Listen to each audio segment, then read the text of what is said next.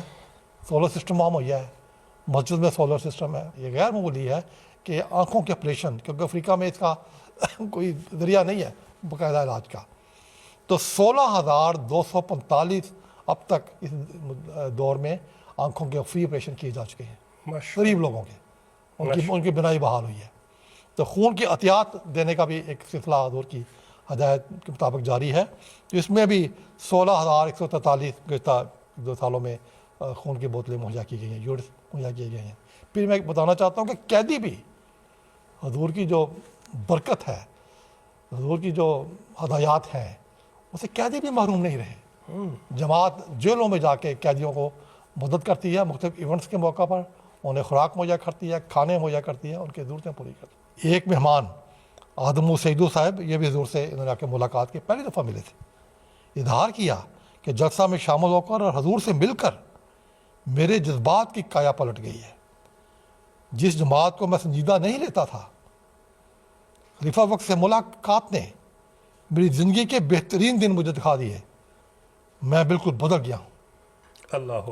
ایک مراکش سے لوگ ایک مہمان آئے تھے, وہ بھی پہلی دفعہ حضور سے ملے. وہ کہتے ہیں میں نے خلیفۃ المسیح کو دیکھا, خلیفۃ المسیح کی تقاریر سنی, تو ایسے لگا جیسے میں روحانی طور پر پرواز کر رہا ہوں, جیسے میں دوبارہ پیدا ہوا ہوں, جیسے مجھے دنیا سے کوئی واسطہ نہیں. اس کیفیت کو بیان کرنا میرے لیے مشکل ہے. اور ایک اس موقع پر میں آپ کو اور رکھنا چاہتا ہوں جو ایک جرمن خاتون کا ہے.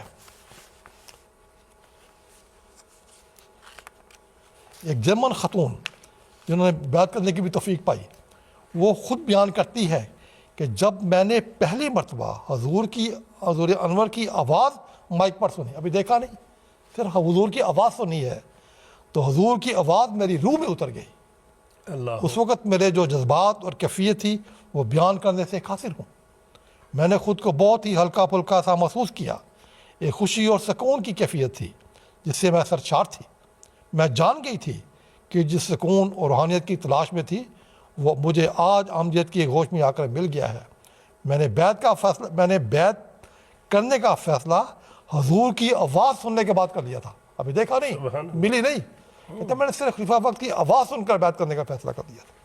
حضور انور کی پرشوقت شخصیت سے اتنی محبت, اتنا سکون اور روحانی کشش محسوس ہو رہی تھی, اسے بیان کرنا میرے لیے ممکن نہیں.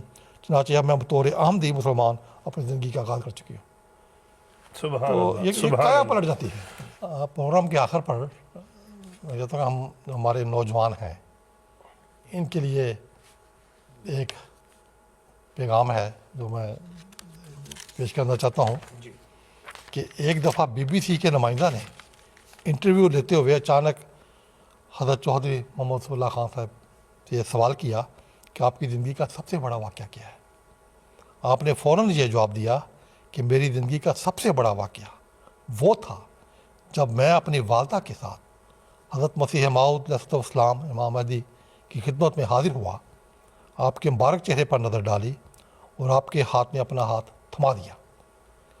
حضرت خلیفۃ المسیح رابع نے اس واقعہ کا ذکر کرتے ہوئے فرمایا, اس دن کے بعد پھر وہ ہاتھ آپ نے کبھی واپس نہیں لیا, مسلسل ہاتھ تھمائے رکھا, اور جو عظمتیں بھی آپ کو ملیں اس وفا کے نتیجہ میں ملی ہیں, اس استقلال کے نتیجہ میں ملی ہیں, نیکی پر صبر اختیار کرنے کے نتیجہ میں ملی ہیں. اور ایک موقع پر حضرت چودھری محمد رسول اللہ خان صاحب سے کسی نے پوچھا کہ آپ کی ترقیات اور کامیابیوں کا راز کیا ہے, تو آپ نے بے ساختہ جواب دیا, because through all my life I was obedient to خلافت. سبحان اللہ. یعنی میری کامیابیوں کی وجہ یہ ہے کہ میں تمام زندگی خلافت کا مکمل مطیع اور فرما بردار رہا ہوں. اس فرما برداری سے جہاں روحانی طور پر ایک اعلیٰ مقام آپ نے حاصل کیا کہ حضرت خلیفۃ المسیح رابع رحمۃ اللہ نے آپ کی وفات پر آپ کا ذکر کرتے ہوئے آپ کو کلمۃ اللہ کہا.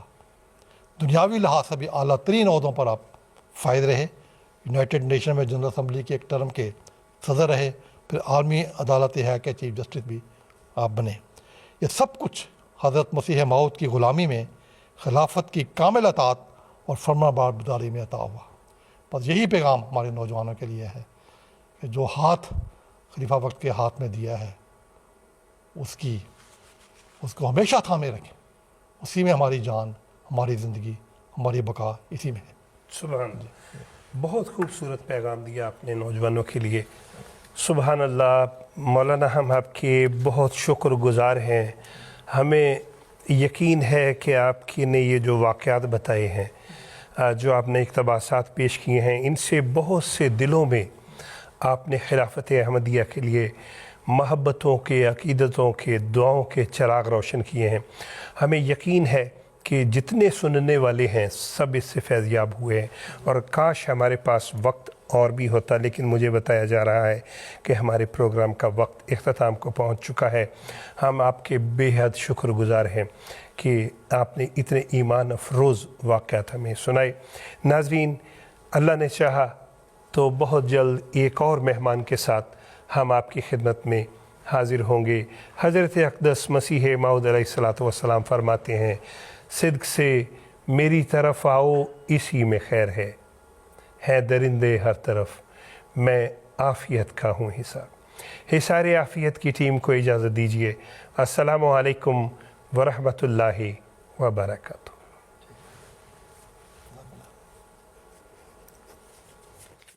صدق سے میری طرف آؤ، صدق سے میری طرف آؤ،